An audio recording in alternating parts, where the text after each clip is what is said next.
problématique bi nga xam ne Sénégal depuis plus de 30 ans 35 ans Sénégal loolooy nattoom mooy dernier sujet bi nga xam ne moom la ñuy wax nii après voilà mooy le phénomène des talibés wax nañ ko fi ba corona excès bi corona excès ñu foogoon ni que nguur gi dana jël ses responsabilités ne avec cette pandémie là nañu gaaw fexe ba aar génne xale yi aar leen définitivement mais dafa mel ni que à part les effets d'annonce daf ñu ci dara tey jii yow ban politique bu concrète nga mënoon tey jii proposer wala nga yaakaar ni que boo ko proposer baax na tey jii pour éradiquer les talibés c'est un rêve mais daañu mën a alléger la souffrance de ces enfants là. Bon Pape bon balaa ma ñëw si question boobu xam naa ne am nga réponse déjà waaw yow yaa ma gën a xam yaa ma gën a xam lu ñu daj ci loolu alors te boobu sax ma si sori franchement parce que su ma si sori rek damay yàq daal sori naa fi sama xol ak dafa xam ne instant bi su ma wax ci mbirum talibé yi te ma wax lu ëpp loo xam ne après mën na jur leneen joxal solution waaw léegi mais damay même dama jox tuuti ci responsabilité presse bi gis nga à l'époque ñu nag yéen ak ñeneen acteur bu fàttali ko dañoo dem ba ci biir ñu gis journaliste bu ñuy bindee bu ñuy raté les faits de viol dañuy wax ay wax yu grave dafa yëkkati tànk yi après mu xëcc slip bi après mu dugal baaraam bi après c'est-à-dire yow mi di lire kii bi article bi day mel na yow da nga tiim magazine mel na magazine pornographie c'est que yow ba deful lànk sax say di nga xaw a yëngatu tuuti parce que tellement ni ko journaliste dañuy dugg ci détails yi alors que dara du ci dëgg non même bu dee dëgg sax ñu ne leen mais affaire bi du nii parce que lii ba nga koy def mais finalement vous créez di ngeen créer ay gens yoo xam ne ils seront abonnés uniquement aux faits divers mais am na suñu Sénégal yu bëri yoo xam ne bu ñu ubbee journal la ñuy faits divers mooy off yi mooy affaire ndaw dépêche ndaw yooyu no off yooyu après dem faits divers xool lu xew ci dëkk bi ñu ne leen ñu jàpp leen pendant au moins 5 ans 6 ans di leen defal formation bi comment aborder et traiter les faits d'abus sexuels des enfants. Réseau des journalistes pour l'enfant. Voilà, on avait fait cette séminaire-là à Saly. On l'a refait encore à Dakar, on l'avait fait. Mais malheureusement, je me dis, mais journalistes ñu formé woon te ñoo nekk chef yi. C'est eux les rédacteurs en chef. Ils sont là, ñu maa ngi gis ñu may gis. Mais je leur dis, mais des fois moi aussi kenn mais boo yow noo mën a bàyyi affaire bi jàll nii. waaye mec yow noo mën a bàyyi affaire bi jàll si journal bi. non boy non Dieu sait que xool je vais pas faire attention. ma ne ko mais il faut faire attention parce que tu es pour ça. C'est ça ton poste, tu es le chef.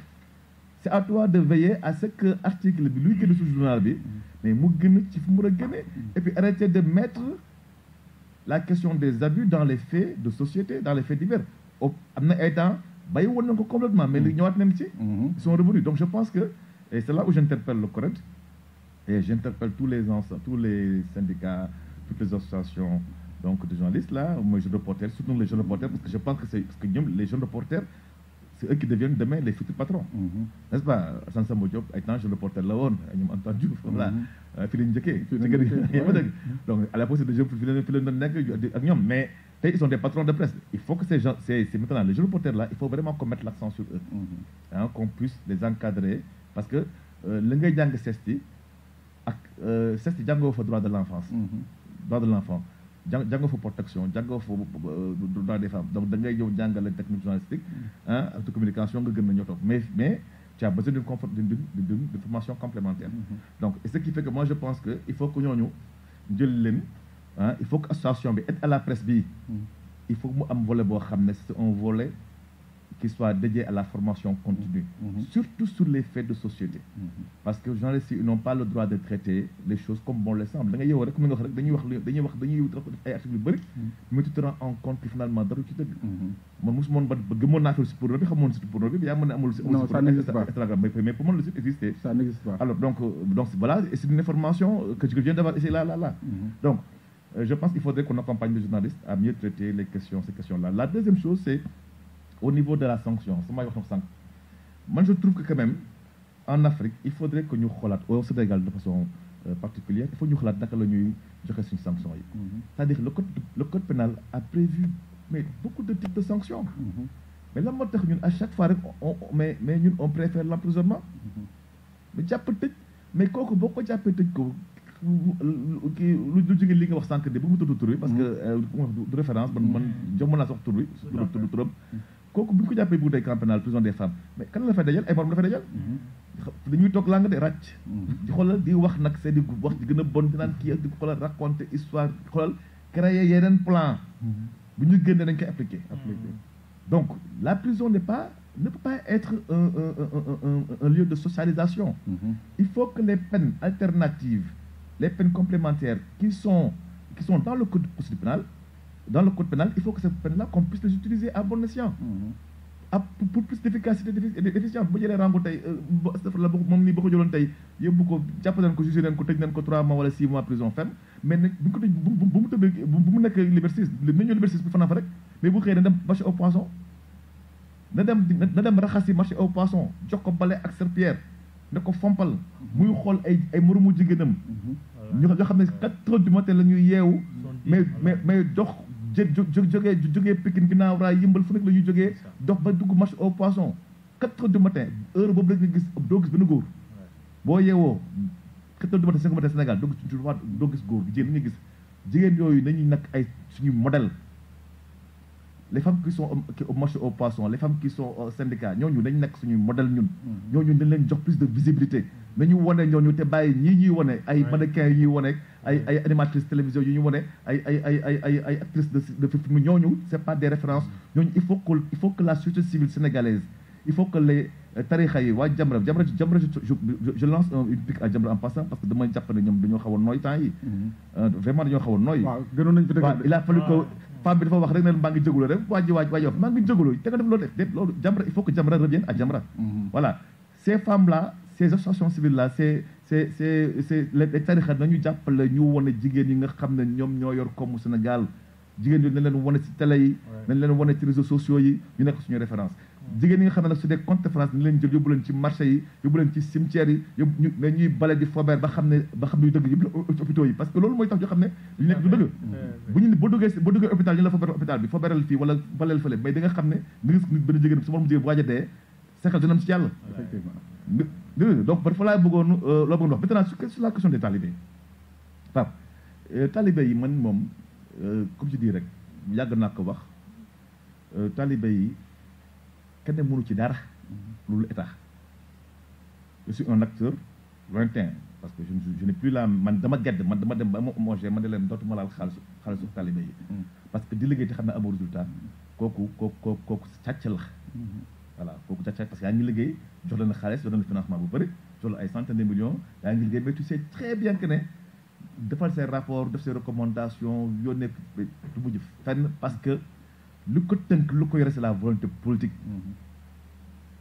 c'est la volonté politique Ablaye Wade ñëw na fi ñu kërti ak Souleymane Ndéné Ndiaye mais ñëpp si ba daw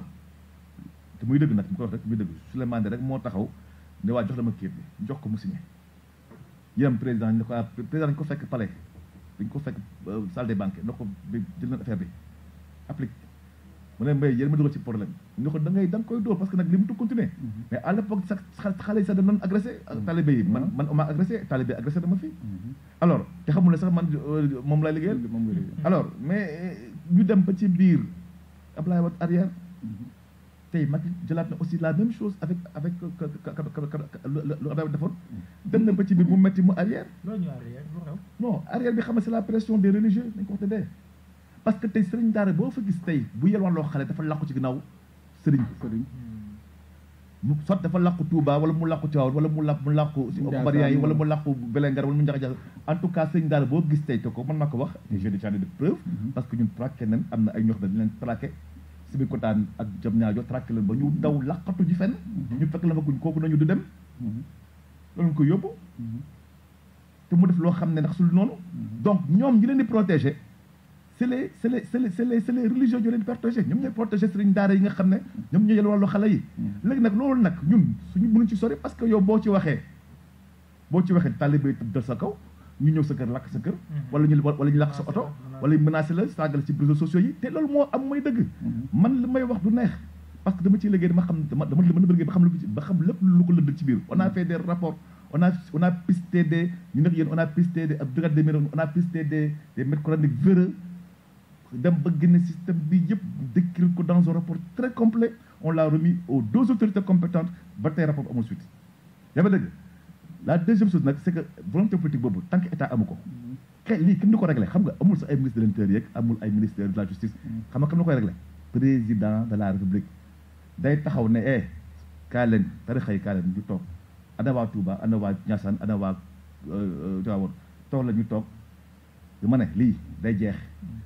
su fekkee ne dama nar jàmmarloo yéen dinaa jàmmarloo ko yéen waaye lii day jeex gis nga ab bu loolu président bu moom kese moo ci am solution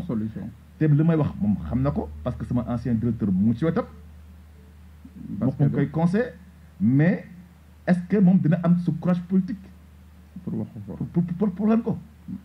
donc bu ñu bëggee dindi xale enfants yi de la rue yi nii xale mbedd yi moo xam ay talibé moo xam ñenn lañu kooku moom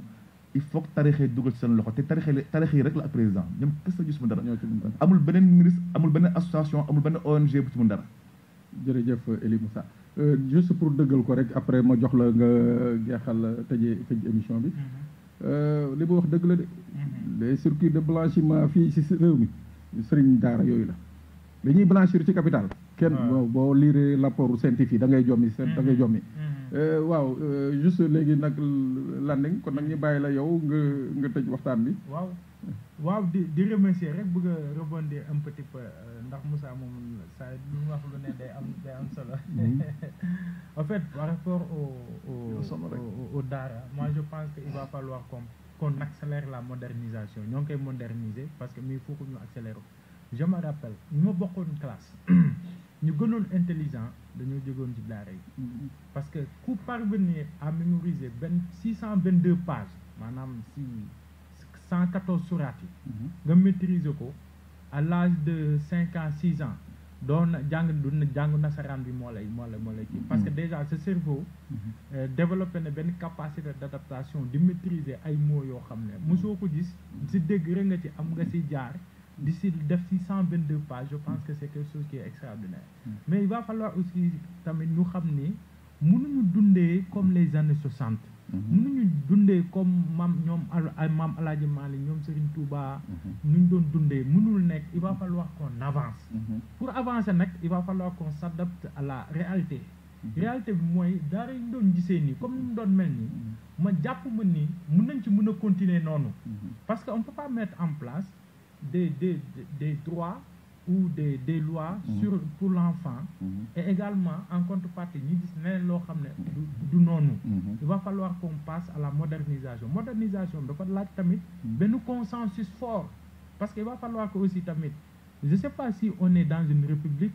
ou pas parce que des fois da ngay gis yenn action de l'État yi da nga naan mais est-ce qu'on a un président de la République quand on parle président de la République cela veut dire qu'il y a une équité ou bien il y a une égalité des confrères et cetera il y a quelqu'un boo xam ne mooy président daal mooy coiffé ñëpp mais des fois da ngay gis benn décision yoo xam ne da nga xam ne décision tàppat la wala décision yoo xam ne voilà pour dëkk bañ a tàkku et cetera donc un État doit être fort des fois su la yàbbee ci loolu noonu mais saa yi su ñëngalee nga reculer benn borom xam-xam nee na si on recule